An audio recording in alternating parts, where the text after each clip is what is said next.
दोस्तों, बिग सोचो में खुशामदीद।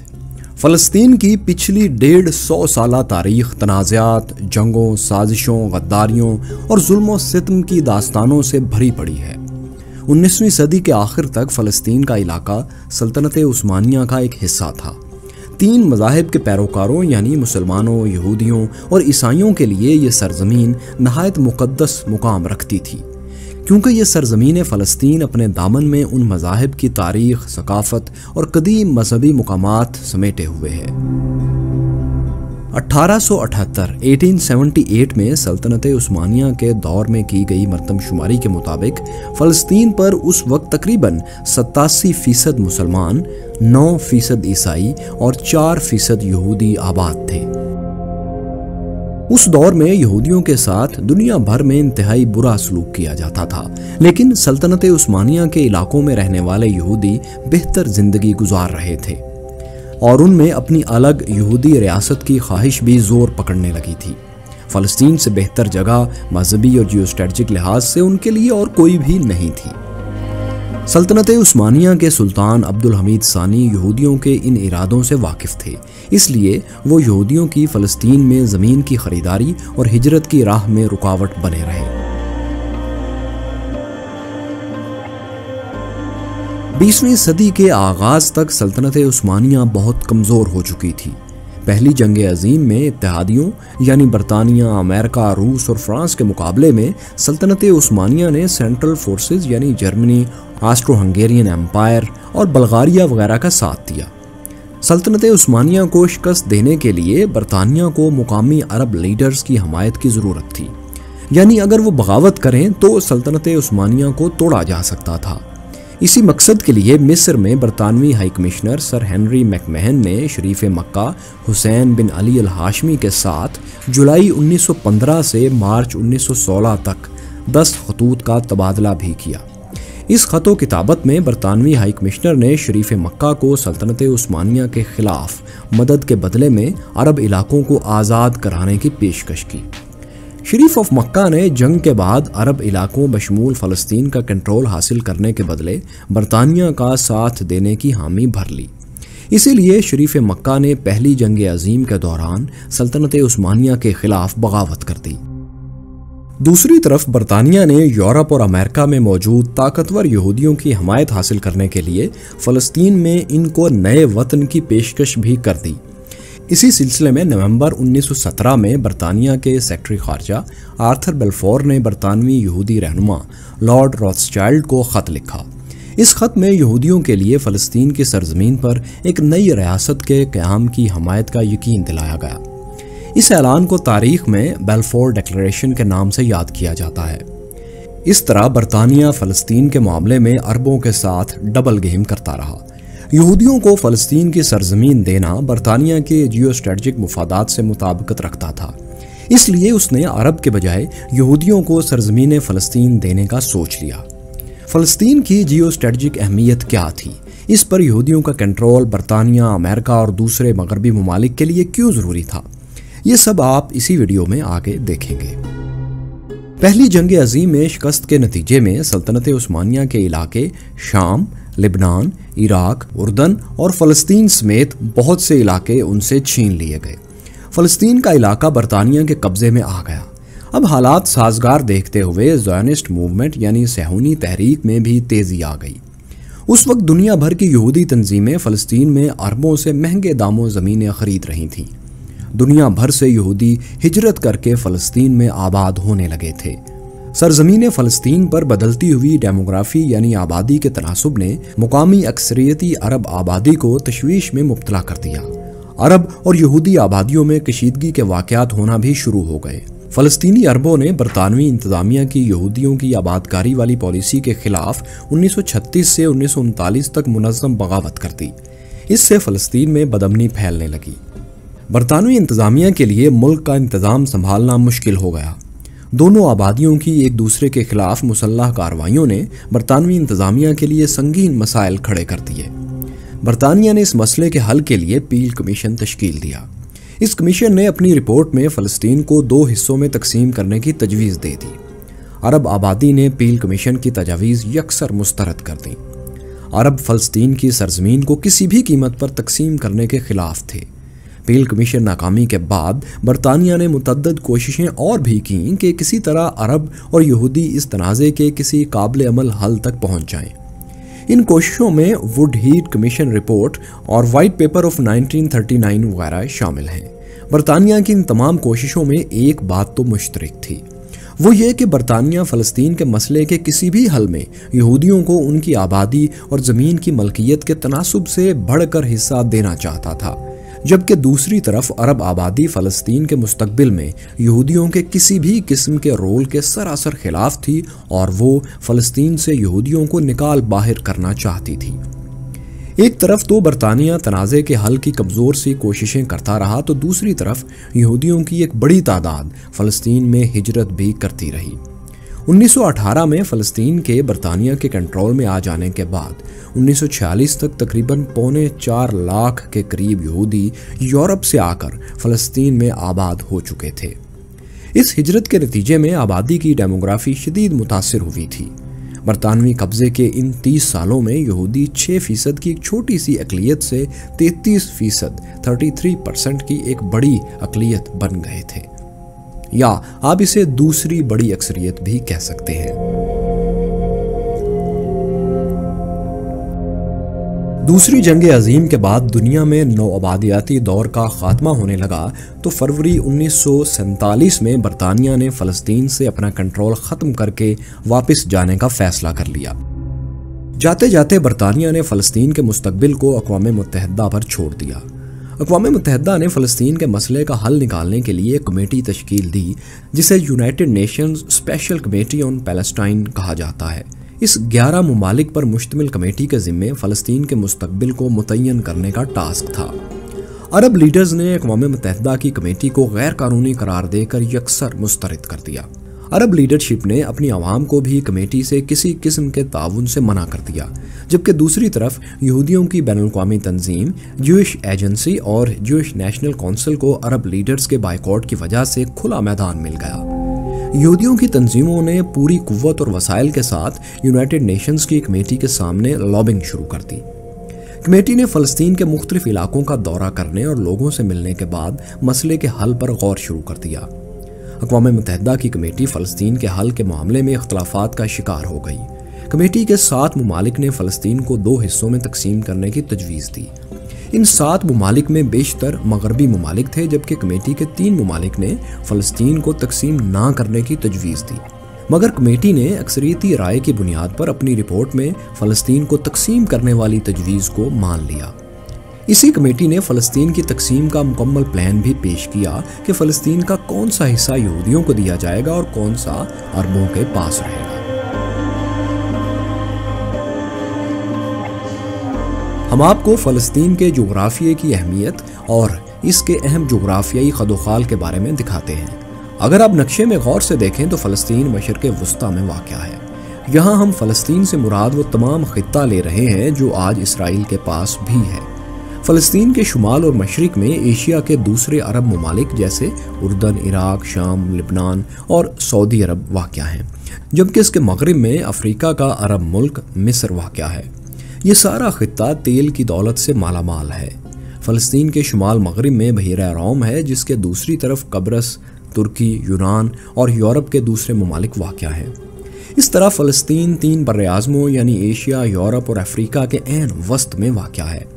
अगर यूरोप या एशिया से ज़मीनी रास्ते से अफ्रीका जाना हो तो फ़लस्तीन के अलावा किसी दूसरे ज़मीनी रास्ते से जाना मुमकिन ही नहीं। इसी तरह फ़लस्तीन एशिया और अफ्रीका में पुल का काम करता है। इसी लोकेशन की वजह से फ़लस्तीन दुनिया का सबसे प्राइम रियल स्टेट है। मगर यहाँ फ़लस्तीन की लोकेशन के फ़वाइद ख़त्म नहीं होते, अभी आप और सुनिए। जुनूब में इसकी छोटी सी दुम खलीजे अकबा को लगती है। खलीजे अकबा के मशरिक में सऊदी अरब, जबकि मगरिब में मिस्र का बहुत बड़ा सहरा सहराए सीना लगता है जो सुएज़ कैनाल तक फैला हुआ है। खलीज ऑफ अकबा के दूसरी तरफ आगे जाकर बहीरा अहमर या रेड सी है। इसी तरह फ़लस्तीन और मिस्र ही 2 ऐसे ममालिक हैं जिनको बहीरा रोम और बहीरा अहमर दोनों लगते हैं। एशिया और यूरोप के दरमियान होने वाली तमाम समंदरी तिजारत पहले बहीरा अहमर आती है, फिर सुएज़ कैनाल क्रॉस करके ये बहीरा रोम में चली जाती है। दुनिया की बहरी तिजारत की रीढ़ की हड्डी यानी नहर सुएज कैनाल फ़लस्तीन से तकरीबन 200 किलोमीटर दूर है। इस तरह अगर नहर सुएज से गुजरने वाली तमाम ट्रैफिक पर नज़र रखना हो, इसे कंट्रोल करना हो या फिर इसे बंद करना हो, तो बहरी बेड़ों की फ़लस्तीन के पानियों में मौजूदगी से बेहतर कोई दूसरी जगह नहीं। इसके अलावा अगर सुएज कैनाल की तर्ज की कोई और कैनाल नहर बनानी हो जो बहरा अहमर और बहरा रोम को जोड़े यानी सुएज कैनाल को बाईपास करे, तो फ़लस्तीन ही वो वाहिद मुल्क है जिसमें ये नहर बनाई जा सकती है, क्योंकि जैसा कि हम आपको दिखा चुके हैं, फ़लस्तीन ही मिस्र के अलावा वो मुल्क है जिसे बहरा अहमर और बहरा रोम लगता है या इनके करीब पड़ता है। फ़लस्तीन के जुनूब में खलीज अकबा से लेकर मुल्क के दरमियान तक का इलाका नेजव यानी अन-नक़ब का सहरा है। मुल्क के तकरीबन आधे रकबे पर फैले इस बड़े सहरा में इंसानी आबादी बहुत कम है। फ़लस्तीन के दरमियान ये वेस्ट बैंक यानी मगरबी किनारे का इलाका है। इसे वेस्ट बैंक इसलिए कहते हैं क्योंकि ये दरियाए उर्दन के मगरबी किनारे पर वाक़या है। वेस्ट बैंक का तमाम इलाका जुडेनियन माउंटेन्स की ऊंची नीची पहाड़ियों पर मुश्तमिल है। वेस्ट बैंक और अन-नक़ब सहरा के मशरिक में बहिरा मुर्दार या जिसे डेड सी कहते हैं वो है। फ़लस्तीन के मशरिक में दरियाए उर्दन वाक़या है जो फ़लस्तीन की उर्दन के साथ मशरकी सरहद भी है। दरियाए उर्दन शुमाल में गोलान की पहाड़ियों से शुरू होकर पहले सी ऑफ गैलीली तक जाता है, फिर वहाँ से होता हुआ डेड सी में गिर जाता है। सी ऑफ गैलीली के साथ ये सारा इलाका यानी गैलीली, अपर जॉर्डन रिवर वैली और जर्जील वैली बहुत ज़रख़ेज़ और ज़राअत के लिए मौजू इलाका है, क्योंकि सी ऑफ गैलीली इंसानी इस्तेमाल के लिए साफ़ पानी का बहुत बड़ा ज़ख़ीरा है।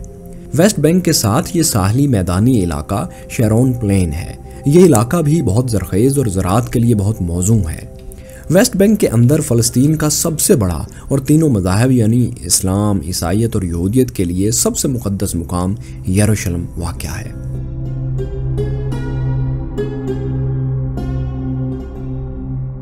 अब हम अक़वाम मुत्तहिदा की कमेटी की तक़सीम के मंसूबे का भी जायज़ा लेते हैं। अक़वाम मुत्तहिदा की कमेटी ने जो रिपोर्ट पेश की उसमें सारा नेजव सहरा और ज़रख़ेज़ जर्जील वैली और साहली मैदानी इलाका शेरोन प्लेन इसराइल को दे दिए गए। साफ़ पानी के सबसे बड़े ज़ख़ीरे सी ऑफ गैलीली को भी मुकम्मल तौर पर इसराइल को दे दिया गया। इसराइल को दिया जाने वाला ये इलाका कुल फ़लस्तीन के रकबे का 57% था, जबकि फ़लस्तीन को दिया गया इलाका रकबे में तकरीबन 43% था, 43%। फ़लस्तीन को दिए गए इलाकों में लिबनान के साथ गैलीली का ये इलाका, वेस्ट बैंक और गज़ा का ये शुमाली इलाका था। यरूशलेम का शहर बैनुल-अक़वामी कंट्रोल में दे दिया गया। बहरा रोम की 2/3 से ज़्यादा कोस्ट लाइन भी इसराइल को दे दी गई। जुनूब में खलीज अकबा तक नेजव सहरा का इलाका भी इसराइल को दे दिया गया। इसी वजह से इसकी जियो स्ट्रेटजिक अहमियत बहुत बढ़ गई, क्योंकि इसे बहरा रोम और बहरा अहमर दोनों तक रसाई मिल गई थी। ज़्यादा इंसानी आबादी के लिए मौजू साहली मैदानी इलाका शेरोन प्लेन इसराइल को मिल जाने से इसकी ज़राअत की ज़रूरियात पूरी होने लगी थी। फिर ये मैदानी इलाके समंदर के किनारे होने की वजह से सनत और समंदरी तिजारत के लिए भी बहुत मौजू थे। अक़वाम मुत्तहिदा की कमेटी की तरफ से फ़लस्तीन की तक़सीम इंतहाई गैर माकूल और ज़मीनी हक़ाइक़ से दूर थी। इससे वाज़े तौर पर लगता था कि तक़सीम के नक्शे बनाते वक्त कमेटी का झुकाव इसराइल की तरफ था। यहूदियों की 33% आबादी और उनके पास सिर्फ 7% ज़मीनें थीं, फिर भी उनको फ़लस्तीन का 57% इलाका देना समझ से बालातर था। दोस्तों, अब अक़वाम मुत्तहिदा में पेश किए गए आबादी और ज़मीन की मलकियत के नक्शे भी ज़रा देखते हैं। ये स्क्रीन के दाएं जानिब फ़लस्तीन के अज़ला हैं, यहूदी और अरब आबादी का तनासुब इनमें दिखाया गया है, जबकि स्क्रीन के बाएं तरफ फ़लस्तीन के अज़ला हैं और यहाँ यहूदी और अरब आबादी की मलकियत ज़मीन का तनासुब दिखाया गया है। यहाँ यहूदियों की आबादी और ज़मीनों को नीले रंग से, जबकि फ़लस्तीनियों की आबादी और ज़मीनों को ऑरेंज नारंगी रंग से दिखाया गया है। सरकारी और दूसरी ज़मीनों को आप ग्रे रंग से जान सकते हैं।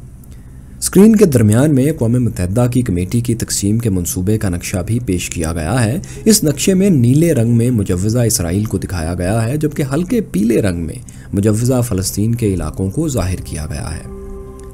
अगर हम आबादी वाले नक्शे को देखें तो सिर्फ जाफा में यहूदियों की आबादी अक्सरियत में थी, यानी 71% थी। इसके अलावा किसी भी ज़िले में यहूदियों की अक्सरियत नहीं थी। अगर ज़मीन की मलकियत वाले नक्शे को देखें तो यहूदियों की सबसे ज़्यादा ज़मीन जाफा ज़िले में थी और वो भी सिर्फ 39% यानी यहूदियों की किसी एक भी ज़िले में ज़मीनी मलकियत में अक्सरियत नहीं थी। अक़वाम मुत्तहिदा के इन नक्शों से ये वाज़े होता है कि जिन अज़ला में यहूदियों की आबादी और मलकियत अक़लियत में थी वो इलाके भी इसराइल को दे दिए गए। इसराइल को साफ़ पानी का सबसे बड़ा ज़ख़ीरा सी ऑफ गैलिली देने के लिए इसके आसपास का सारा इलाका उसे दे दिया गया। ये देखे बगैर कि ना यहाँ यहूदियों की अक्सरियत है और ना इस इलाके की अक्सरियती ज़मीनें उनके पास हैं। इसके अलावा जनूब में नेजव सहरा भी इसराइल को दे दिया गया ताकि इसराइल को बहीर रोम और बहीर अहमर दोनों तक आसानी से रसाई मिल सके। हालांकि नेजव सहरा में यहूदियों की आबादी 1% से भी कम थी और इस सहरा में 99% फ़लस्तीनी अरब आबाद थे।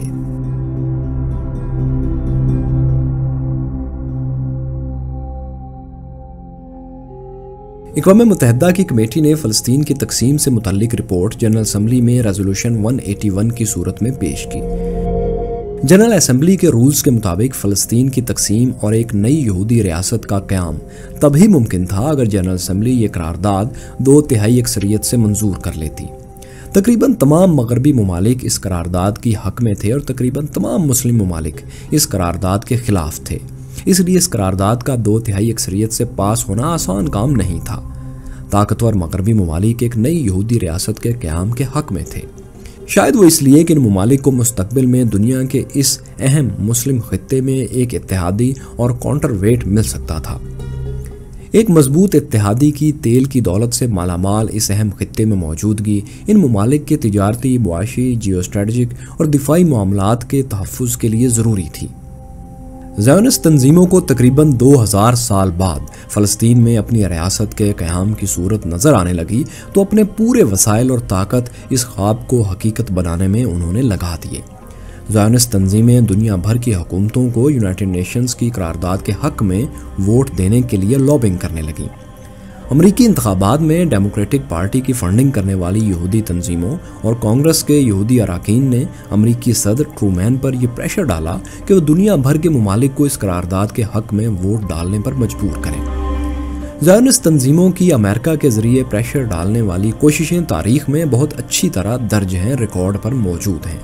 अमरीकी सदर और स्टेट डिपार्टमेंट ने अफ्रीका और जनूबी अमेरिका के कमज़ोर ममालिक पर दबाव डाला कि वो करारदाद के हक़ में वोट दें। 26 अमरीकी सेनेटर्स ने एक दस्तखत करदा टेलीग्राम इन कमज़ोर ममालिक को भेजा जिसमें अमरीकी इमदाद के बदले उनकी हमायत की दरख्वास्त की गई थी। अमरीकी सदर और ज़ायोनिस्ट तंजीमों की इन तमाम कोशिशों के बाद 29 नवंबर 1947 को जब करारदाद पर वोट डाला गया तो कुल 57 ममालिक में से 33 ममालिक ने करारदाद के हक़ में वोट दिया जबकि 13 ममालिक ने करारदाद के खिलाफ वोट दिया। 11 ममालिक ने वोटिंग में हिस्सा ही नहीं लिया। यूं फ़लस्तीन की तकसीम और नई यहूदी रियासत के क़याम की करारदाद नंबर 181 जनरल असम्बली से 2/3 अक्सरियत से पास हो गई। याद रहे कि इस करारदाद में पाकिस्तान और भारत दोनों ने इसराइल के क़याम के खिलाफ वोट दिया था। अरब लीडरशिप ने यह कहते हुए करारदाद को मुस्तरद कर दिया कि यह अक़वाम मुत्तहिदा के मैंडेट के खिलाफ है। करारदाद के पास हो जाने के बाद बरतानिया ने यह ऐलान कर दिया कि वो 14 मई 1948 की रात फ़लस्तीन छोड़कर चला जाएगा। बरतानिया के जाने से एक दिन पहले यहूदी लीडरशिप ने इसराइल के क़याम का ऐलान कर दिया। फ़लस्तीनियों ने तकसीम के खिलाफ आम हड़ताल की कॉल दे दी। फ़लस्तीनियों के एहतजाज के नतीजे में दोनों कम्यूनिटीज़ में फ़ौरन ही पुरतशद्दुद वाक़यात शुरू हो गए। ये खाना जंगी इसराइल और अरब रियासतों के माबैन जंग में तब्दील हो गई। इसराइल और 7 अरब ममालिक के दरमियान होने वाली ये जंग 9 महीने जारी रही। 7 अरब ममालिक में मिस्र, उर्दन, शाम, लिबनान, इराक, सऊदी अरब और यमन शामिल थे। जब जंग अरब ममालिक की हार की सूरत में ख़त्म हुई तो इसराइल ऐसे कई फ़लस्तीनी इलाकों पर भी कब्ज़ा कर चुका था जो अक़वाम मुत्तहिदा की करारदाद 181 में फ़लस्तीन को दिए गए थे। इस तरह जंग के बाद फ़लस्तीन 181 करारदाद के हिसाब से भी और ज़्यादा सुकड़ चुका था। अरब और इसराइल में 1956, 1956, 1967 और 1973 इन 3 सालों में बड़ी जंगें भी हुईं। हर दफ़ा फ़लस्तीन मज़ीद सुकड़ता रहा। आज का फ़लस्तीन गज़ा और वेस्ट बैंक के छोटे से हिस्से तक महदूद हो चुका है। इसराइल फ़लस्तीन को दिए गए इलाके वेस्ट बैंक में मज़ीद गैर कानूनी आबादियाँ बसाकर उन पर अपना कंट्रोल मुस्तहकम कर रहा है। वेस्ट बैंक में इसराइल के ये इक़दामात बैनुल-अक़वामी क़वानीन की सरीहन खिलाफ वर्जी हैं, जिसे सारी दुनिया में गैर कानूनी माना जाता है। मगर वाहिद अमेरिका वो मुल्क है जो इसराइल के साथ इस मामले पर खड़ा है। फ़लस्तीनी सब कुछ छिन जाने के बाद बैनुल-अक़वामी ज़मीर पर दस्तक दे रहे हैं, मगर दुनिया खामोश तमाशाई बनी हुई है। फ़लस्तीनियों का बैनुल-अक़वामी ज़मीर से ज़्यादा गिला अपनी अरब लीडरशिप से है, जो तमाम वसाइल होने के बावजूद अपनी मुक़द्दस सरज़मीन का दिफा नहीं कर पा रहे। दोस्तों, तो कैसी लगी आपको हमारी आज की ये वीडियो? कमेंट्स में ज़रूर राय दीजिएगा। शुक्रिया।